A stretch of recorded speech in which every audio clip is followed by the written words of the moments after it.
सर्दी की ठंडी रात थी। रात के 11 बज रहे थे। गांव के किनारे स्थित सेंट टेरेसा हाई स्कूल की इमारत अंधेरों में डूबी हुई थी। यह स्कूल दिन में जितना शांत और सुंदर दिखता था, रात के समय उतना ही भयानक और रहस्यमयी हो जाता था। स्कूल में लंबे समय से अफवाहें थी कि रात के समय यहाँ कुछ अजीब और डरावनी घटनाएं होती है। कई बार तो चौकीदारों ने भी शिकायत की थी कि उन्हें रात में चीखें सुनाई देती है, पर स्कूल प्रशासन ने इसको कभी भी गंभीरता से नहीं लिया। एक रात स्कूल का चौकीदार रामलाल, जो वहां पिछले 20 सालों से काम कर रहा था, एक रात ड्यूटी पर था। वह हमेशा की तरह अपनी छोटी सी टॉर्च और लाठी लेकर स्कूल के गलियारों में गश्त लगा रहा था। लेकिन उस रात कुछ अलग था। सारा माहौल अजीब सा लग रहा था। हवा में अजीब सी ठंडक थी और हर तरफ सन्नाटा पसरा हुआ था। रामलाल ने महसूस किया कि जैसे कोई उसे देख रहा है। तभी गश्त लगाते लगाते जब रामलाल साइंस लैब के पास से गुजर रहा था, तो उसने देखा कि दरवाजा तो उसने बंद किया था, लेकिन अभी वो खुला हुआ था। उसने सोचा कि शायद वह गलती से बंद करना भूल गया होगा। जैसे ही वह दरवाजा बंद करने के लिए बढ़ा, अंदर से किसी की हंसने की आवाज आई। यह सुनकर उसकी रूह कांप गई। उसने टॉर्च जलाकर अंदर देखा, पर वहां पर कोई नहीं था। लैब में सब कुछ सामान्य था, लेकिन टेबल पर रखे कांच के बीकर अपने आप फर्श पर गिर गए और वह टूट गए।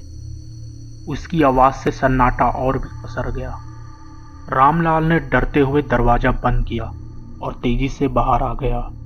लेकिन जैसे ही वह आगे बढ़ा, उसे लगा कि पीछे कोई चल रहा है।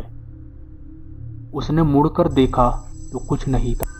वह तेजी से गार्ड रूम की तरफ बढ़ा, लेकिन रास्ते में उसने देखा कि स्टाफ रूम की लाइट अपने आप जल बुझ रही थी। रामलाल काफी डर चुका था, लेकिन फिर भी उसने हिम्मत जुटाकर उसने स्टाफ रूम का दरवाजा खोला।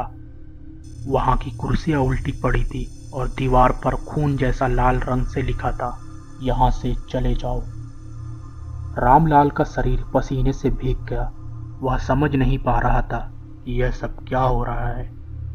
तभी रामलाल को याद आया कि गांव में लोग इस स्कूल के बारे में क्या कहते थे।